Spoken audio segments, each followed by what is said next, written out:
भैया, आज कौन सा केस बताने वाले हो? दुमास बीच के बारे में कुछ बताने वाले थे ना? क्या वही है?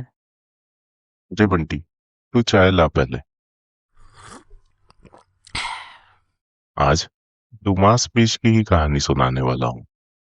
दिन में पिकनिक और रात को शांत शुमशान। आज की कहानी दुमास बीच के बारे में ही है। चलो, एक कप चाय पी ही लो। क्या पता बाद में पीने का मन ना करे।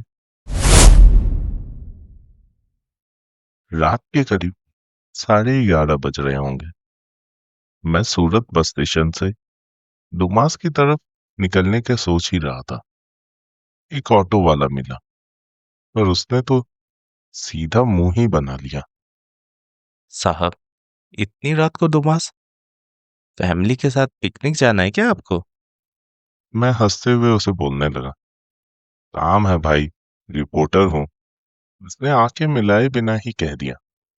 काम सुबह भी होता है। दुमास रात को जिंदा लोगों के लिए नहीं है।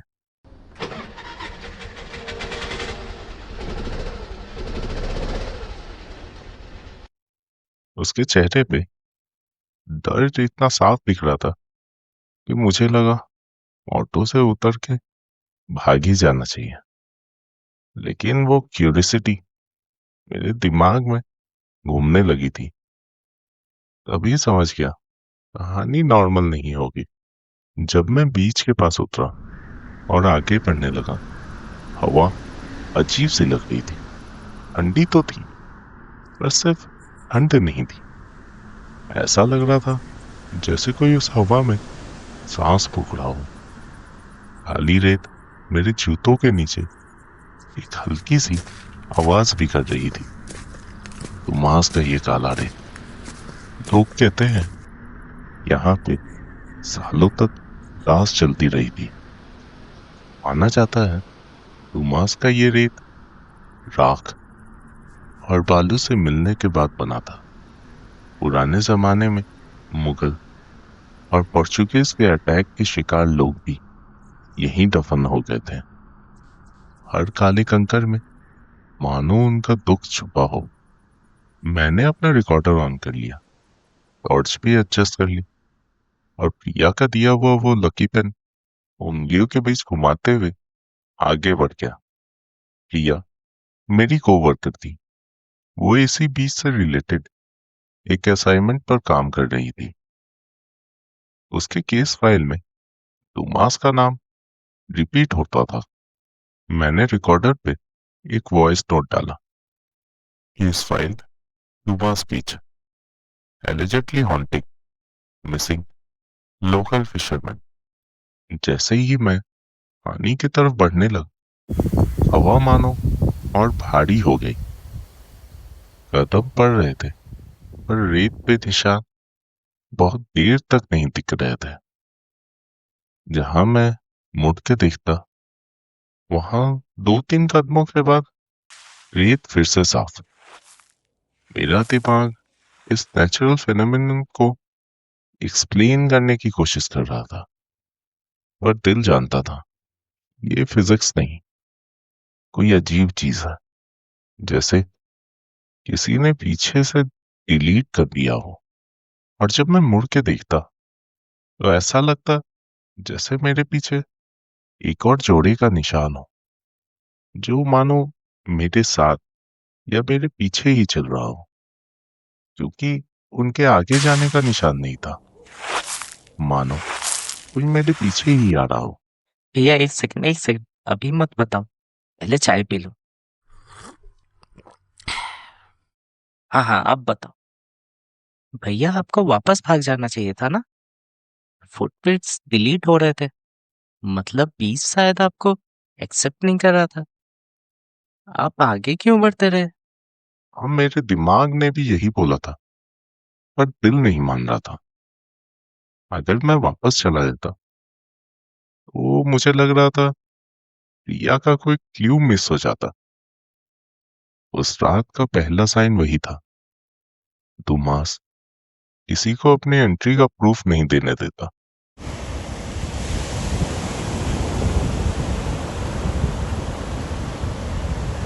चलते चलते मैं बीच के उस हिस्से में पहुंच गया जहां पहले कभी एक शमशान हुआ करता था।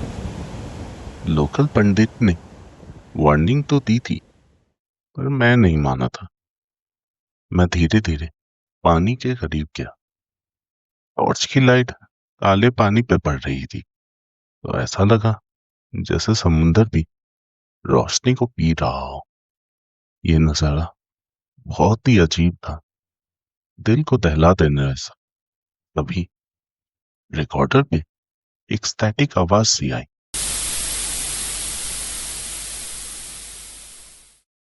उस आवाज को सुनने के लिए मैंने रिकॉर्डर को कान के करीब लाया।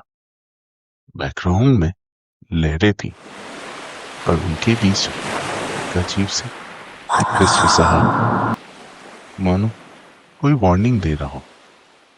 ये आवाज किसी इंसान की नहीं लग रही थी, मानो दुमास को मुझे वार्न कर रहा हो कि तुम्हारी किस्मत भी उन लोगों जैसी हो जाएगी जो यहाँ रात में आए थे। मैं रिकॉर्डर को बंद करके जेब में डालने लगा, और तब मुझे लगा रिकॉर्डर शायद अब भी चल रहा है, क्योंकि जेब के अंदर से भी वो फिसफिसाहट की आवाज आ रही थी। मेरा शर्ट मेरे बदन से चिपक गया था। पसीना था, पर बीच बीच तो ठंडा था। तभी तभी मेरे दाएं तरफ से मानो एक आवाज सी आई, जैसे कोई रेत पे कुछ घिस रहा हो, कोई भारी चीज।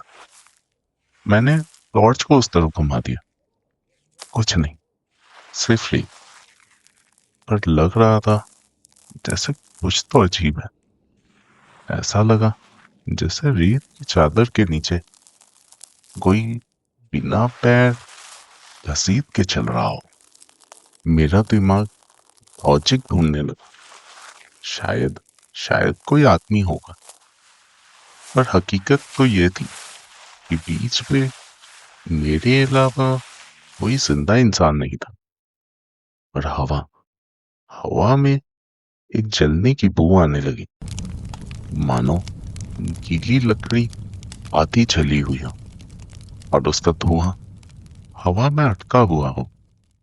भैया, आप वापस क्यों नहीं आ गए?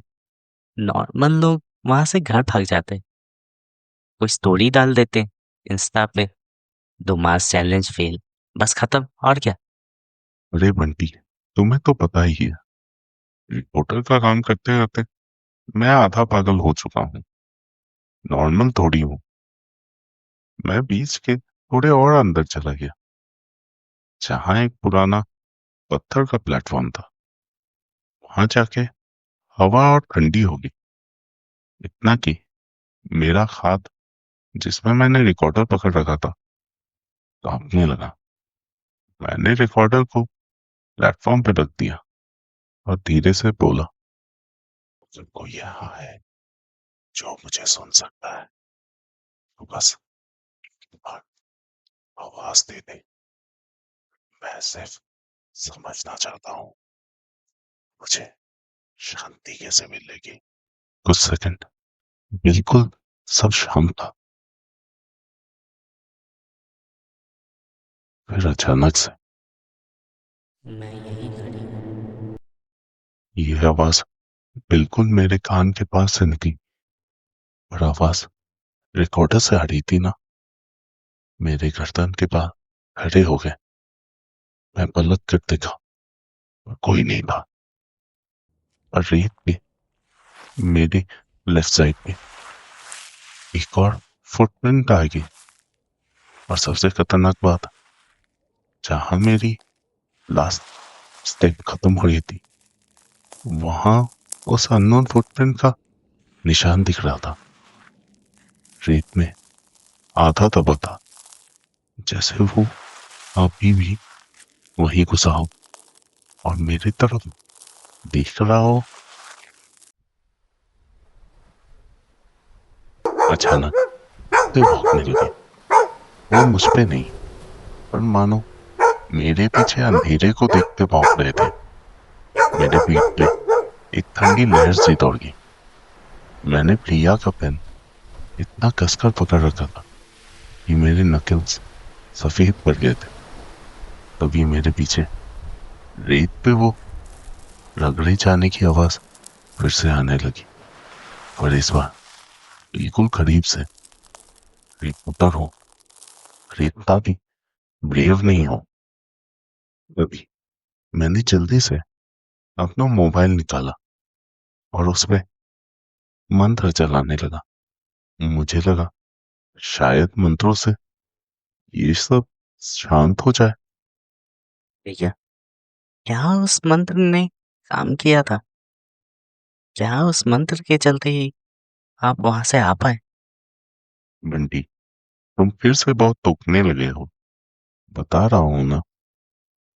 जैसे ही मंत्र हवा में गई, लहरों की आवाज अचानक 1 सेकंड के लिए मानो म्यूट हो गई, और उस 1 सेकंड में मुझे एक आवाज सुनाई दी।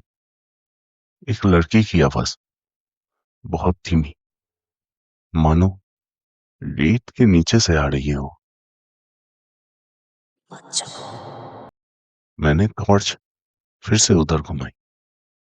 प्लेटफॉर्म के बिल्कुल किनारे से रेत थोड़ी उभरी हुई लग रही थी, मगर सबसे ज्यादा डराने वाली बात यह थी, रेत भी जो अनजाने पैरों के निशान थे, अब वो बिल्कुल मेरे करीब आ चुके थे। मैं जहां खड़ा था वहां से बिल्कुल आधा कदम दूर, और वहां कुछ लिखा भी हुआ था, जो पास आता है वापस नहीं जाता। ये लाइन एकदम क्लियरली लिखा होता, हिंदी में। मेरे दिमाग में एक आवाज सी गूंज गई। पता नहीं किसकी आवाज थी, रिया की या दुमास की। हर कदम के साथ वो लड़की की आवाज मेरे दिमाग में गूंज उठती थी। रुक जा।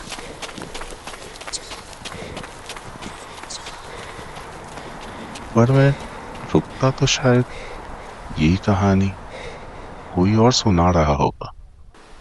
मैं धीरे धीरे दुमा से बाहर निकलने लगा। एक पॉइंट पे हवा नॉर्मल हो गई, और जब मैंने मुड़कर देखा तो वो पैरों के निशान खत्म हो गए थे। बीच के एक पुराने हिस्से से शुरू होता था वो पैरों का निशान। ऐसा लगा जैसे किसी ने इनविजिबल लाइन खींच रखी हो। यहां तक चिंता उसके आगे।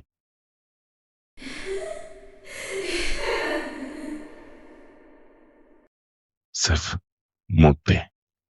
पर भैया, वो सारे लोग जो दुमास में मिसिंग हो जाते हैं, आपको क्या लगता है वो बस उसी लाइन के आगे चले गए होंगे और वापस नहीं आ पाए? पता नहीं बंटी, मैं रिपोर्टर हूँ, कोई साइंटिस्ट थोड़ी।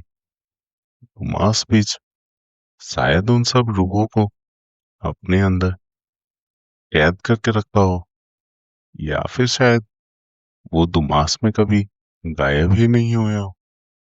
दोस्तों, आप लोग बताइए, क्या लगता है दुमास बीच पे जो लोग गायब होते हैं, क्या वो किसी अननेचुरल कारण से गायब होते हैं, या फिर इसके पीछे कोई लॉजिकल आंसर है? कमेंट में जरूर बताइए। सब्सक्राइब कीजिए हमें, ताकि आप दूसरे केसेस भी सुन पाए। अगली बार मिलते हैं, फिर अगले शनिवार को।